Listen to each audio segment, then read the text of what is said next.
يا عم ناصر تحفنا الله يجزاك خير. ابشر بالسعادة. تسلم.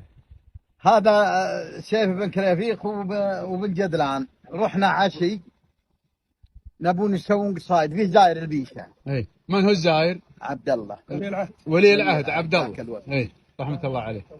الله يرحمه. المهم جاب شيف 4 بيوت ورا بعض. اي لا جاب ابن جدلان، جاب البيت الاول قلت لا، جاب البيت الثاني قلت لا، جاب البيت الثالث قلت لا. قال يا والله اللي ما تبيها تزين. قلت وانت ناقد؟ اي يا سلام. قال يا والله اللي ما تبيها تزين. قلت جعلها ما تزين، انت شاعر اكرب، اما جيبها صح ولا خلها. هم لا يوم قام يدربي علينا وحدات الامه ما شاء الله. فاقول هل ايوه يا شيخ؟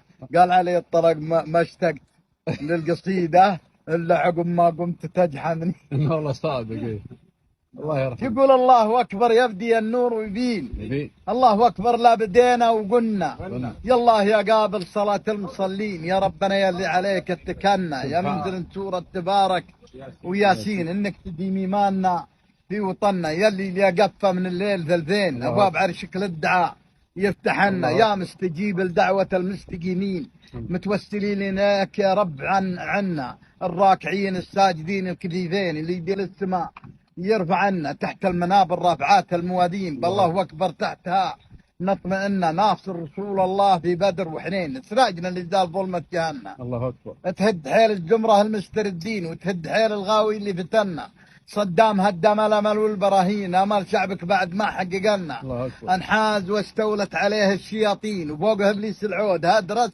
وغنى، لا دين لا شيمة عرب لا قوانين لا فكر لا تمييز لا حسن ظن، قوم الولاة امرهم مستخفين، لا يمكنها بالسعادة تهنى. صدام فكر في سطور القديمين، شوف كيف كنت وشوف احنا كيف كنا. حنا نعرفك بس ما نعرف حسين، ونا تعرف الناس ابانا وحنا تنوم من تقدنا يا مساكين، من زعل منكم من رضي ما شحنا، يا بربر انت وين والمملكه وين، ما سمنك يكون فضل الصحنا، يا طول ما حنا عليكم مغطين، والحمس طلع ريحتك يا بالصنا. الله اكبر. ابوك حنا للضعافه عطوفين، ومسكت غبر الليالي جبنا، ولا يخوفنا هدير البعارين، تخشى جمال القوم هدرة جمنا. الله اكبر. عاش الزعيم اللي رفع رايه الدين، هو عزنا هو سورنا هو زحلنا، بطل الخليج وخادم للحرمين، قايد مسيرتنا محقق املنا، دنيا ودين وسلطه الاسطى